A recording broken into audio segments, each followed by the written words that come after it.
G'day guys, I hope all is well. It's been a while since I've posted any content on my YouTube channel. Over the past 12 months we've had a few changes.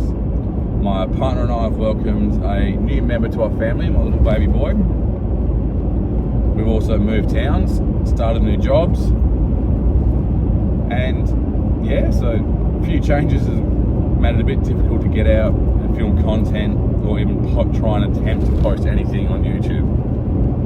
So for the first video back after 12 months plus, I'm going to be carrying out a 90,000 kilometer service on my Mazda BT50, which is also the 4J variant. I've also changed the name of the channel from TNT Oz Adventures to Tracks and Spanners.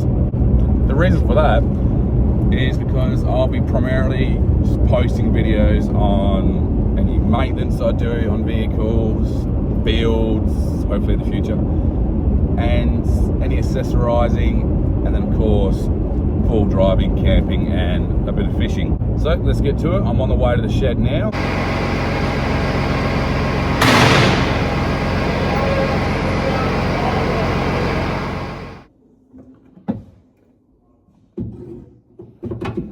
Rightio, so on this service, you're meant to carry out your valve clearance adjustment, but Mazda did not supply me my injector seals, which I'm not comfortable with leaving out, because I guarantee I'll take it, I'll put it back on and the thing will bloody leak. The valve clearances, which I'll do at a separate video. So what you do on these 90,000k services, well, I'm actually not going off the owner's manual, I'm doing my own thing. You're gonna replace the air filter, which is a very simple thing to do. Pop these clips, unplug your plug. Then there's a little clip there, which you just pull these off, which is a bit tricky to record. So I'll take this harness off here and I'll show you what to do next. With the harness off, you got more accessibility to move your airbox lid off. That's a nice sight in there, no dust. How good. This is probably fine because I replace these every service. So you chuck your new one in, new air filter in, and now because you've got all this harness disconnection, still got all your room, and we're going to make sure you clip it under these tabs. You've got to be careful with these tabs, they do tend to break. These little tabs here, they tend to break if you're too rough with them. So get it lined up, sit it down, and clip. And you connect your harness up like that. Bob's your uncle. You go around and do a visual inspection of your motor, you make sure there's no leaks, or you check your belt, and the way I check my belt is the flex I have, as long as you can move it, I believe it's 90 degrees, that's fine, but you don't want to be able to rotate and stuff, so that's tight at 90, and it's got good tension on that one. You've also got serpentine belts in these, which I'm pretty sure these are running on a hydraulic tension. I'll have to have a look, haven't actually had a proper look, I'll have a look, and make sure there's plenty of room there. Make sure your coolant's on level, which you can obviously crack your radiator. Don't do this when it's hot, unless you want to get burnt. That's really tight. 1 second. Yeah, he's gonna crack it for me. Oh, look at that. It just did it by itself. Have a look in there. Hey, well, we've got fluid, and she's also nice and green. Another thing to also check is your brake fluid on these. You can actually get your proper testers, but you just give it a little shake there, check your levels. You guys probably can't see, but she's on your maxes. Over on the side now, so you just want to make sure all your hoses are tight. Again, no visual leaks. Make sure your battery cell, your terminals are tight, and all that jazz. Next thing is your fuel filter, and these are a bit of a pain. Unplug your plugs, pull off your harness, and then disconnect your inlet and outlet hose. Pull it out, and then we'll go from there. So the easy way to do this is you pull the filter up out of its housing here. There's a little, it locks into this little bracket here in there, so you pull it up, then you disconnect your plug. You want to pop off your harness here out of the little clip on the side of the filter housing, which you just use these little tools, they grab onto it, it clips it out, bloody weapons. And disconnect your outlet here and your inlet. Best way to do that, pair of long hose pliers, grab your hose, give it a little twist of Rooney. Got it. And bring your filter out. And there's also another plug at the bottom, which you can just push that down and give it a little wiggle, pop her out. When you're replacing your fuel filter, it's actually to drain your bung into a clear cup, glass, or whatever that you can see the any contamination in your fuel. So if you're watering it, it'll usually come out like brown and bubbly. So this is a good thing to do, just to check it. As you can see, she's clean as a whistle. And obviously once you've drained it, as you can see, there is no contaminants in that fuel. It's actually very clean, which is a good thing. If you ever get water in your fuel, you see dirt, best thing to do, obviously replace your filter and probably drain your fuel tank. Because if you get any of that crap through your injectors, you're up for a very hefty bill. So you just pop these off, they can be a bit tight. I always stick genuine, you don't have to. As you see, she's getting close to beginning to get done. With that black and crap, and it's not ideal. Now actually pull your seal off here like that, you squeeze it together, pop the seal off, and that's how you do it. So I'm gonna clean one out, like so. So get this a good clean. Get your seal out the way I put the way I do your seal. This is for anyone who doesn't know, obviously, and if you do, you don't have to watch this bit. You hold it on, pinch it, you just run your finger around, boom. Good thing to do is give it a little twist, like so, and it just helps unbind the seal, if that's the way, if that's the word. You grab your new filter here. Try and minimise touching your paper here, because you don't want to contaminate that. You want to be as clean as you can. Pop that in there. To make sure this is lined up in the right spot, all you do, and you can put rubber grease on these seals here if you want. I've never have, and I've never had issues with them. You just screw them on like so. And then on these, you might be able to see on the camera there's a little arrow. And there's another little, you might not be able to see. Under this, I think that's the out. Yep, that's the outlet to the motor. There's a little arrow there. You just make sure that it will lock onto it. It will almost click like that. And she's clicked into place. And as simple as taking it out, make sure you plug all your plugs back in. Pump her up till she squirts. See, and now she squirts and you shove your hose in.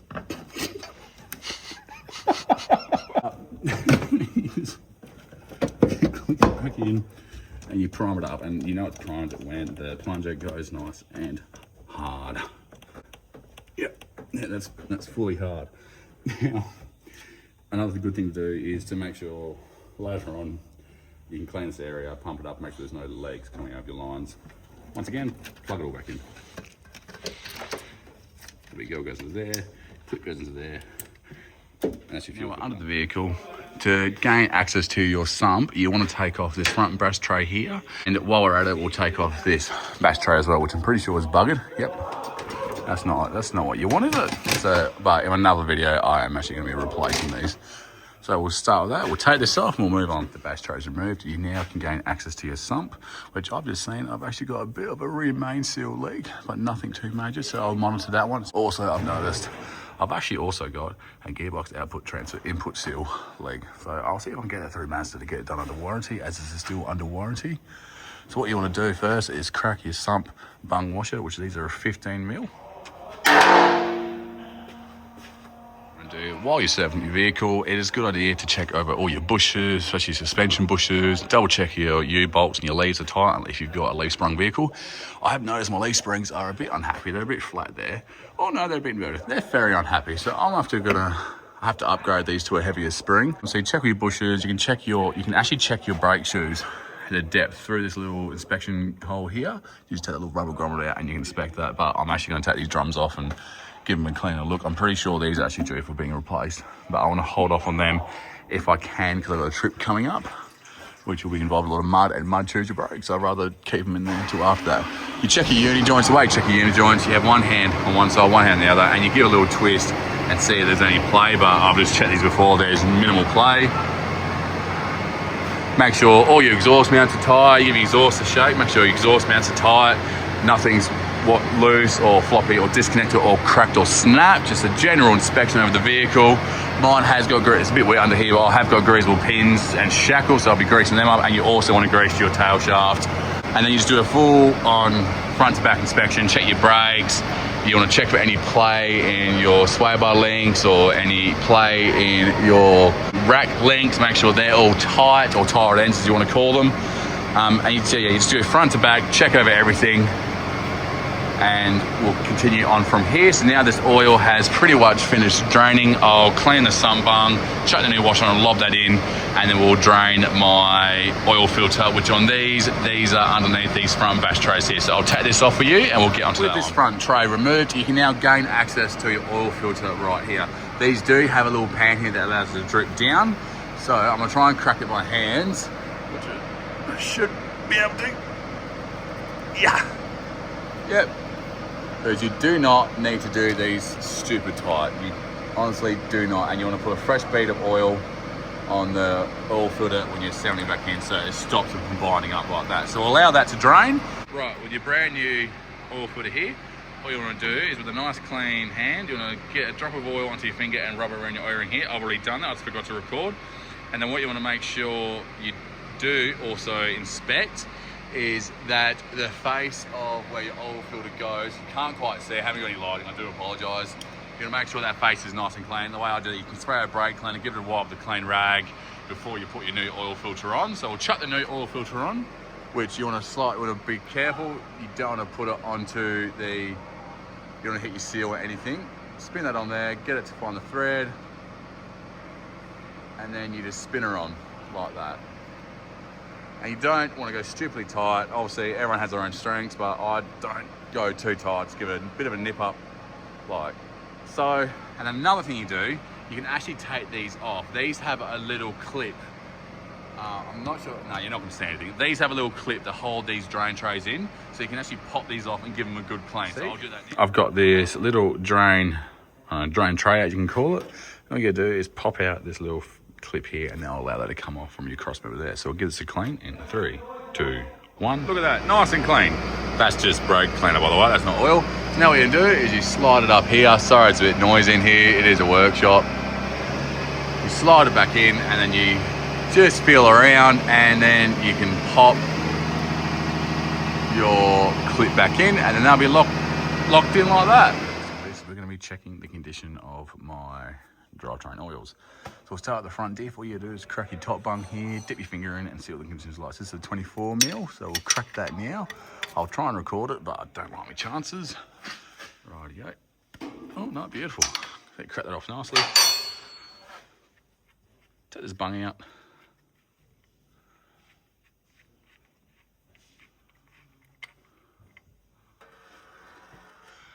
And she's a bit milky, so I'm going to be changing that one.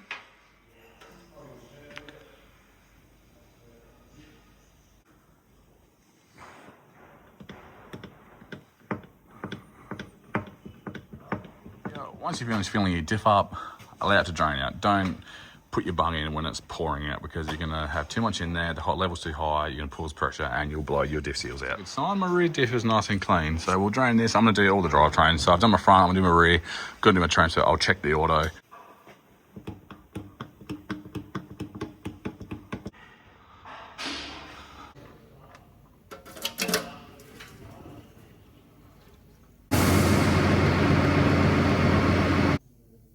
Since now we have changed all the drivetrain fluid apart from the auto, which I just double, I didn't record it, but I just checked the condition of the oil and it's not too bad, but I'm definitely going to be trying to get that done sooner rather than later.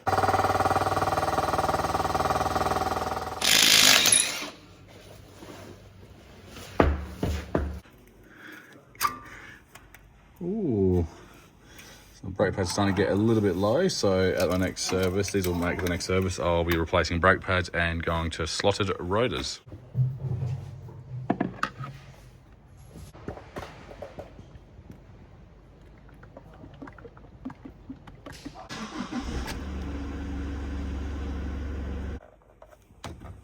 And that is a 90,000 kilometre service done on a BT50 other than the valve clearances. So now the service is done. I've given the engine a degrease and a clean, so she's all good to go.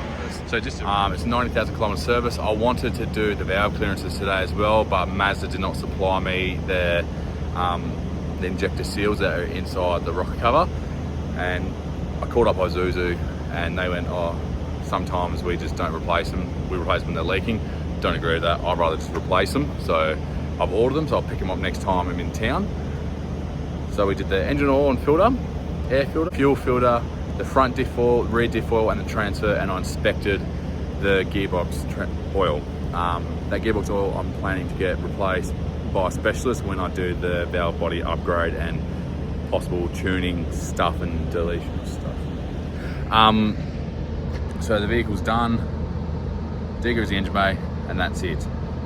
Full grease up, as I said before. I've done a full grease of the tail shaft and everything else. Full inspection of my bushes. All my bushes are fine. The thing I found was my leaf springs. My leaf springs are a tough top 0 to 300, which they have sagged to the point of they are flat, if not slightly inverted, which is obviously not safe. So I want to be upgrading them, try and upgrade them before the trip, because I've got a trip in October. We're going to do the Holland track for my Bucks night. So yeah, that's it. That's how you service it. Next video will either be the valve clearance video, which I'll do separate, or I'll be doing when I install my roof rack with the cross rails. I'm also going to be installing my fridge slide and doing a full set of underbody bash trays and the diff actuator guard.